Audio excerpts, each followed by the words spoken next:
Je passe la parole à Didier Devailly, que vous connaissez sans doute bien, qui est d'origine endocrinologique, travaillant à Lille, à l'hôpital Jeanne de Flandre. Son intérêt a été longtemps le verre micropolycystique, il l'est toujours. Et puis, comme il est avec un groupe qui est très très performant sur l'ultrason, et également avec une équipe biologique proche de la Hollande qui est très performante sur l'AMH, je pense que l'équipe de Lille est certainement la plus à même de nous dire qu'est-ce qui est le meilleur prédicteur. Bon, c'est pas tout à fait le titre là que tu nous montres. L'idée, c'est l'AMH est-elle prédictive pour la réponse ovarienne, pour la qualité de l'ovocyte, mais y a-t-il un meilleur marqueur que l'AMH ou le compte de follicule antral? Voilà, Didier. Merci Jean-Noël, merci de m'avoir invité à participer à ce symposium, merci à Serono d'avoir organisé et merci à vous d'être encore là malgré l'heure tardive. Donc effectivement la question à laquelle je vais essayer de répondre, c'est la valeur de l'AMH et l'usage que l'on peut en faire en pratique clinique pour prédire la réponse ovarienne. Donc je n'ai pas parlé de la prévision de la dose parce qu'à ma connaissance il n'y a aucun travail actuellement publié qui ait inclus l'AMH, mais comme l'a dit déjà François, je pense que de substituer le comptage folliculaire par l'AMH dans les futurs algorithmes sera sûrement intéressant, mais ça reste complètement à démontrer. Mais donc, je vais donc surtout parler de l'utilité de l'AMH en tant que prédicteur de la réponse ovarienne et donc en fait en tant qu'outil de, j'aime pas beaucoup le terme, mais il faut bien le dire, de sélection des patientes. Et on verra que sur la qualité ovocytaire, en fait, il n'y a pas grand-chose à en attendre. Alors, un petit rappel, une petite mise au point quand même pour qu'on soit bien clair. Quand on mesure l'AMH dans le sérum, en fait, on mesure l'activité des follicules qui sont en contact avec la circulation sanguine, c'est-à-dire donc à partir du stage des petits follicules à antrome. Ce sont eux qui sécrètent le maximum d'AMH. Les follicules 6-9 mm en sécrètent beaucoup moins et le follicule préovulatoire pratiquement plus du tout. Donc l'AMH que l'on dose dans le sérum, c'est essentiellement l'AMH qui représente cette classe de follicules, les follicules 2 à 5 mm qui constituent la cohorte qui a été à peine stimulée par la FSH. Néanmoins, comme l'avait montré Alain Goujon déjà depuis longtemps, on sait que quantitativement, la richesse de cette cohorte est étroitement corrélée à la richesse en follicules primordiaux. Et donc, indirectement, mais il faut bien se souvenir que c'est un reflet indirect, eh bien, l'AMH plasmatique est considéré comme étant un bon reflet du stock en follicules primordiaux. Et donc, de même que l'AMH reflète cette classe folliculaire, de même l'échographie avec le comptage, quand il est bien fait, reflète également cette classe folliculaire et donc, sans surprise, comme ça a été montré déjà depuis très longtemps et confirmé amplement depuis cette publication originale, il y a une corrélation extrêmement étroite entre le comptage folliculaire obtenu à l'échographie et le taux d'AMH plasmatique. Donc l'AMH, c'est un marqueur quantitatif de la réserve ovarienne et en ce sens, on peut considérer que c'est une information redondante avec celle fournie par le comptage folliculaire. La question qui est également posée dans la mesure où c'est un produit de sécrétion des cellules de la granulosa, c'est un marqueur du follicule, est-ce un marqueur également qualitatif de la réserve ovarienne, puisque vous savez qu'il y a cet éternel débat de savoir que lorsque l'on mesure la quantité de la réserve ovarienne, est-ce que l'on a forcément une corrélation avec la qualité. Alors, pour répondre à la question donc, du pouvoir prédicteur de l'AMH sérique, et là je parle de l'AMH qui est dosé donc lors d'un cycle préalable bien évidemment à la tentative. Je ne parle pas des dosages d'AMH en cours de tentative. Il y a eu quelques publications sur le sujet, ça n'a aucun intérêt. On sait qu'effectivement l'AMH donc ne dépend pas de la régulation hypothalamo-hypophysaire.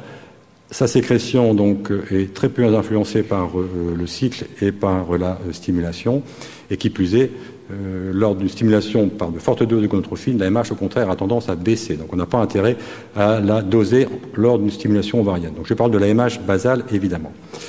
Alors il y a par chance donc les Néerlandais qui ont sorti tout récemment une grosse donc méta-analyse sur ce pouvoir prédictif de la MH, et je m'en suis bien sûr largement inspiré. Donc cette méta-analyse inclut 11 études qui vous sont donc listées ici. Il n'y en a qu'une seule qui ne rentre pas dans la liste parce qu'en fait, le endpoint, ce n'était pas la réponse ovarienne, c'était la grossesse évolutive. Ces 11 études sont relativement homogènes en termes donc de design, de protocole et de définition de mauvaises réponses. La plupart ont utilisé bien sûr le nombre d'ovocytes recueillis à la ponction avec le seuil à 4 pour la majorité, à 5 ou 6 pour certains, mais donc relativement homogène. En revanche, petite hétérogénéité au niveau de la méthode de dosage. Vous savez qu'il existe actuellement sur le marché 2 trousses de dosage de l'AMH, la trousse Beckman Immunotech et la trousse DSL. En fait, pour la petite histoire, Beckman a racheté DSL.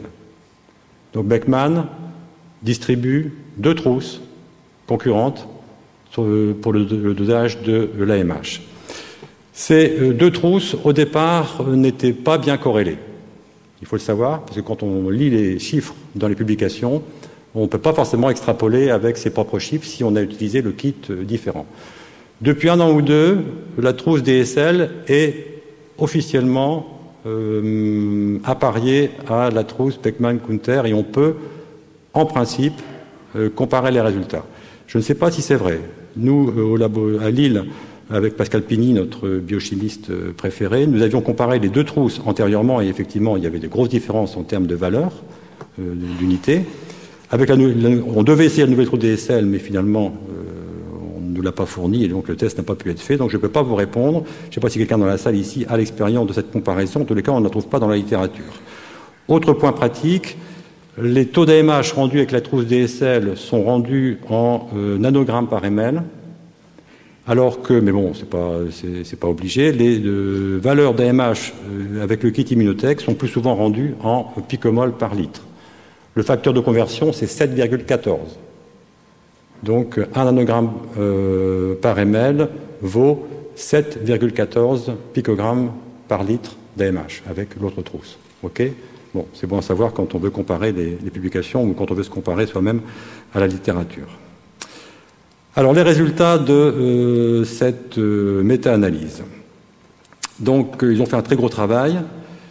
Ils ont colligé donc toutes les valeurs de sensibilité et de spécificité que les différents auteurs avaient rapportées avec leur technique et avec un certain cutoff d'AMH. Et ils ont rapporté ces valeurs sur une courbe ROC, cette fameuse courbe ROC, qui vous met en ordonnée la sensibilité en abscisse 1 moins la spécificité. Pour ceux qui ne sont pas très familiers avec cette procédure, la courbe ROC donc, vous permet d'évaluer la valeur diagnostique d'un paramètre en voyant comment se combinent la sensibilité et la spécificité.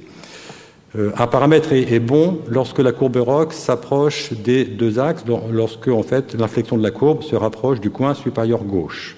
Un paramètre est mauvais, pas meilleur que pile ou face, pour prédire ou pour faire quelque chose ou pour faire un diagnostic, lorsque la courbe ROC est en diagonale. Avec donc cette courbe ROC virtuelle, artificielle, reconstruite à partir des données de chaque étude, on obtient donc quelque chose de pas mal, mais de pas terrible. Une courbe ROC qui est quand même assez loin de la diagonale, mais qui est aussi assez loin du coin supérieur gauche. Et ça, c'est la bonne nouvelle, qui est pratiquement superposable à la courbe ROC, reconstruite en utilisant la même méthodologie lors d'un travail antérieur qui est figuré ici, concernant le comptage folliculaire. Et donc là, vous avez effectivement donc, la démonstration et la confirmation que, a priori, comptage folliculaire et AMH sont 2 paramètres complètement redondants qui ont à peu près les mêmes sensibilités et les mêmes spécificités. Et dans l'étude de Hendricks de 2005, il avait été montré que la courbe ROC avec les taux de FSH, donc là aussi reconstruite a posteriori à partir d'études antérieures, était moins bonne. D'où ma remarque tout à l'heure à François. Officiellement, dans la littérature, le comptage folliculaire est considéré comme étant un meilleur paramètre discriminant prédicteur de la mauvaise réponse que la FSH basale, et l'AMH a la même valeur prédictive que le comptage folliculaire. Bon, ça c'est disons la relative bonne nouvelle de cette étude. La mauvaise nouvelle, c'est qu'il n'y a pas de seuil consensuel. Le cutoff d'AMH qui permet effectivement donc de scinder correctement les patientes avec bonnes et mauvaises réponses est extrêmement variable d'une étude à l'autre. Vous voyez qu'on a des valeurs ici de 0,1 nanogramme par ml et d'autres qui vont jusqu'à 1,3. Il y a même, je crois, 1,66, voilà, ici. Donc, c'est extrêmement dérangeant. Alors, pourquoi une telle variation dans le cut-off choisi par les différents auteurs? La technique n'explique pas vraiment. En partie sans doute, mais ce n'est pas la principale raison. Les populations différentes, pas vraiment. Je vous ai dit tout à l'heure que dans ces différentes études, les populations étaient relativement homogènes entre elles. En fait, ce qui explique cette grande différence au niveau du cut-off, c'est le choix du centre, le choix des auteurs, selon qu'ils ont voulu privilégier ou la sensibilité ou la spécificité, puisque vous savez que ces deux paramètres évoluent inévitablement et inéluctablement en sens opposé. Donc si vous voulez un paramètre avec une forte sensibilité, vous allez forcément perdre en spécificité, et vice-versa. Donc tout dépend de la politique, de ce qu'on veut faire. Ce n'est pas forcément facile à comprendre, c'est un peu abstrait ce que je vous raconte là. Un petit exemple concret pour mieux comprendre. On va reprendre les données fournies par cet auteur qui sont intéressantes parce que lui a donné des chiffres de sensibilité, de spécificité pour 5 seuils différents d'AMH. Donc on va zoomer sur ces résultats, ils sont là, voilà.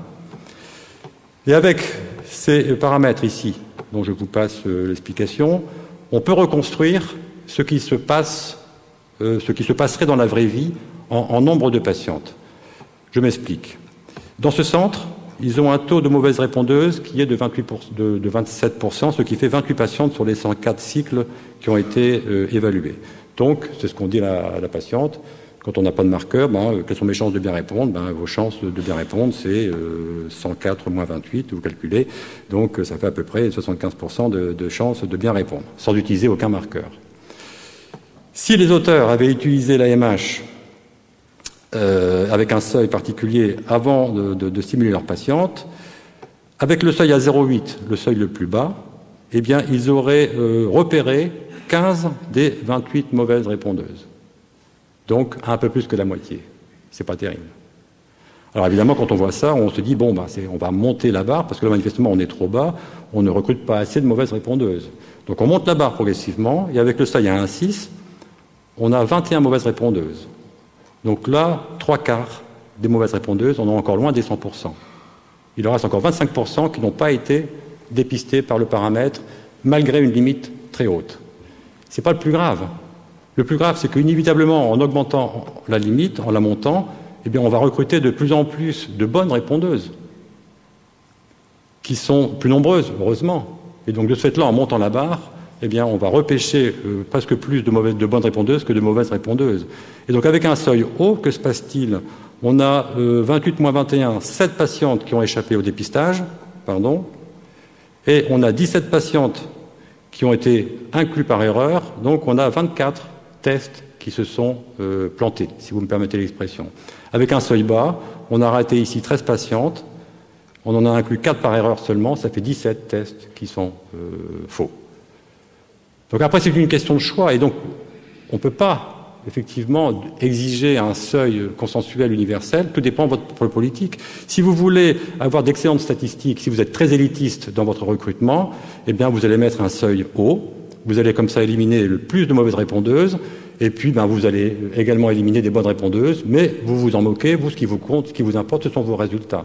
Si par contre, vous voulez faire du chiffre, et avoir une grosse activité, quels que soient les résultats, vous allez mettre une barre très bas, comme ça vous allez réfuter le moins possible de bonnes répondeuses, et puis vous allez laisser passer par erreur un certain nombre de mauvaises répondeuses, mais bon, tant pis, les résultats vous indiffèrent. Bon, c'est une caricature, évidemment personne ici ne fait ça, nous en sommes tous convaincus. Mais c'est quand même quelque chose qui est utile pour conseiller les patientes.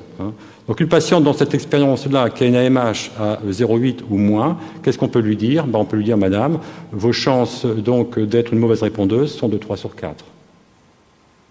Alors, dans certains pays, lorsqu'il y a des connotations financières qui entrent en jeu, ça peut être utile. C'est vrai qu'en France, vous êtes une patiente, vous avez 3 chances sur 4 d'être une mauvaise répondeuse, elle vous répond, on y va quand même. On est bien d'accord. Alors, dans notre expérience, très rapidement, parce que c'est une vieille statistique avec un dosage donc qui était tout débutant et puis une étude rétrospective qui était, disons-le franchement, mal ficelée, qu'est-ce qu'on a vu, nous? Vraiment pas terrible. On a vu donc qu'en choisissant un seuil à 13 picomoles par litre, c'est-à-dire environ 2 nanogrammes par ml, donc un seuil finalement assez haut, on avait une spécificité assez bonne à 90% et une sensibilité seulement à 30%. Donc vous voyez que c'est à refaire avec des nouveaux dosages, une nouvelle expérience, mais l'AMH, c'est quand même pas le Pérou. Il ne faut pas non plus en attendre trop et vouloir trop lui faire dire. Alors, dans le match entre comptage folliculaire et AMH, quels sont les avantages de l'un et les avantages de l'autre? Au niveau de la dépendance vis-à-vis du cycle, ça c'est leur gros avantage. Ils ne sont pas dépendants du cycle ni l'un ni l'autre. Donc, c'est par rapport à la FSH ou à l'inhibin B par exemple, c'est un avantage non négligeable. Ils sont très opérateurs dépendants, mais l'un et l'autre. L'AMH pour des raisons techniques, peut-être moins que le comptage folliculaire comme François l'a dit, mais il y a quand même effectivement, on sent bien actuellement en France du moins, une maîtrise relativement mauvaise du dosage par un certain nombre de laboratoires, et donc je crois qu'au niveau de la dépendance de l'opérateur, l'AMH ne peut pas être considérée comme étant beaucoup plus valable que le comptage folliculaire. La subjectivité, l'AMH n'en a pas. Ce qui me gêne sur le comptage folliculaire, c'est que bon, celui qui fait le comptage folliculaire, c'est souvent le praticien qui va suivre la patiente, qui la connaît. Il connaît le seuil critique. Quelque part, il va forcément être influencé dans sa façon de compter les follicules. Donc je crois que c'est un problème. Il n'y a pas de standard international, ni pour les comptages folliculaires, François l'a dit, ni pour l'AMH. C'est pour ça que le problème entre les deux trousses est difficile à résoudre, parce qu'on n'a pas de standard de référence. Donc on ne peut pas savoir finalement laquelle est la meilleure, pour l'instant. Donc pas de seuil consensuel, ni pour le comptage folliculaire, ni pour l'AMH, ça je pense que vous l'avez bien compris. L'échographie, évidemment, coûte plus cher que le dosage d'AMH, qui n'étant pas remboursé, donc étant prix libre. On peut penser que la plupart des biologistes demandent 20 €, mais peut-être plus parfois. Cela dit, on peut répondre que l'échographie ne sert pas qu'à faire du comptage folliculaire et que donc il y a une rentabilité de l'échographie qui est ici prise en compte dans ce prix, qui par ailleurs est remboursé alors que l'AMH ne l'est pas. L'accessibilité, l'échographie est à ce jour plus facilement accessible que le dosage d'AMH, qui n'est pas encore fait par beaucoup de laboratoires. Voilà. Il me reste combien de temps, Jean-Noël ? Demi-seconde, donc de toute façon après le reste je dirais devient complètement anecdotique. Est-ce qu'on peut utiliser le taux d'AMH pour prédire l'hyperstimulation ovarienne? Très peu d'études, des petites séries. La dernière en date c'est celle-ci qui propose un taux d'après des courbes ROC à 3,36 qui me paraît très bas pour un taux de prédiction d'hyperstimulation ovarienne. Mais bon, là, c'est à confirmer, donc on passe. La qualité ovocytaire, une seule étude nous a laissé croire qu'il pouvait y avoir un lien entre taux d'AMH plasmatique et qualité ovocytaire, d'après cette statistique ici. Donc en fait, il faut avoir un taux intermédiaire d'AMH pour avoir de la meilleure qualité ovocytaire. Un taux plus bas, c'est pas bon, un taux plus élevé, c'est pas bon non plus. Donc on pourrait penser qu'il y a un lien entre AMH et qualité ovocytaire, mais en fait ce lien il est complètement biaisé. Il est biaisé par le fait qu'avec les taux d'AMH, on recrute des populations différentes.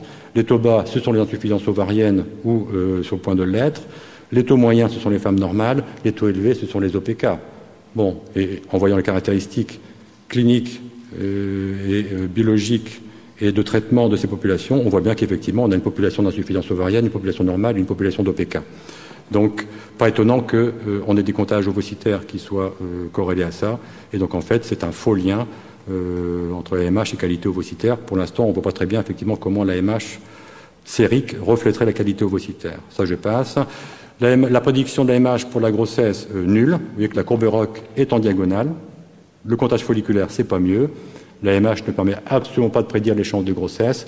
Ce qu'on peut comprendre assez facilement, parce que du follicule à l'anidation, en fécondation in vitro, il y a un très long chemin. Il y a plein de facteurs interférents qui vont intervenir, masculins, facteurs de laboratoire, etc. Et donc, il est totalement illusoire, je crois, de penser qu'un facteur ovarien puisse prédire ce qui va se passer in fine lors de la nidation. Je vous remercie.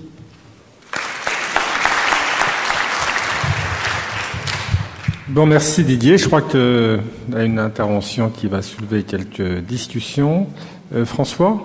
Deux questions brèves. D'abord, quel est l'intérêt de Beckman d'avoir deux kits? Je ne comprends pas très bien.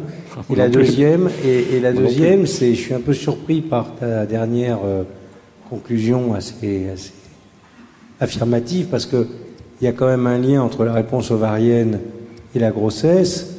Et est-ce que tu ne penses pas quand même que dans les AMH très très basses, il n'y a pas un facteur pronostic? Ça te paraît me paraît pas possible, parce que finalement, si ton AMH ne te sert qu'à pronostiquer la réponse ovarienne, c'est délicat, parce que du coup, c'est pas un facteur discriminant pour tes patients. Parce que je pense que c'est délicat de dire à une patiente, moi je vais pas vous prendre en charge parce que vous risquez d'avoir une mauvaise réponse. Donc c'est sûr que ce qu'on attend tous, c'est un facteur qui nous permettrait de dire quelles sont les chances, plutôt quelles sont les patientes qui n'ont virtuellement ou quasiment aucune chance de grossesse. Ben, ça, tu peux pas. Là, je crois qu'il faut arrêter de rêver. On peut pas. Il y a tellement de facteurs autres que le follicule qui interviennent effectivement dans les chances de grossesse que un marqueur du follicule ne peut pas être prédicteur d'un taux de grossesse. Je crois qu'il faut reprendre la question de la qualité, parce que finalement, tu ne pourras parler de relation AMH, stimulation en termes de grossesse à la fin que si la qualité est bonne et prédictive par l'AMH. Or, Didier nous dit, à l'évidence, il n'y a pas de relation entre l'AMH et la qualité. Donc moi, je crois que c'est ça le lien qui manque. Si c'est purement quantitatif, ben c'est sûr que ça va t'annoncer les mauvaises répondeuses qui ont des mauvaises chances de grossesse, mais c'est un tout ou rien qui n'a pas beaucoup de nuances. Oui, Charles. Oui, j'avais deux petites questions. Une remarque et une question. La première remarque, c'est que si chez les femmes jeunes, il n'y a pas de critères prédictifs sur la survenue de grossesse, ni du compte folliculaire, ni de la MH, ni de la FSH, est-ce qu'il y a besoin de faire un bilan, déjà, avant ça? Donc, est-ce que une écho, de toute façon, me semble indispensable parce que la qualité de l'utérus, de l'endomètre, de toute façon, on ne peut pas s'en passer. Donc, à cette occasion, on fera de toute façon un comptage folliculaire. Est-ce qu'il y a besoin d'autre chose? Ça, c'est la première question. Deuxième question, dans l'étude où il y avait les différents seuils de cut-off, est-ce que dans les patientes qui sont manquées, qui font des bonnes réponses en fait, et qui sont peut-être éliminées par le seuil, est-ce que le compte folliculaire... La première question qui est un peu provocatrice, c'est que finalement, comme on n'est pas capable de prédire avec beaucoup de précision, est-ce qu'il faut chercher à prédire? Tu as entièrement raison. Et cette discussion, on l'avait déjà abordée à Beaune. Effectivement, je crois que beaucoup de gens sont d'accord pour dire que tous ces marqueurs, c'est bien, mais finalement, c'est la première tentative qui va un peu faire le tri.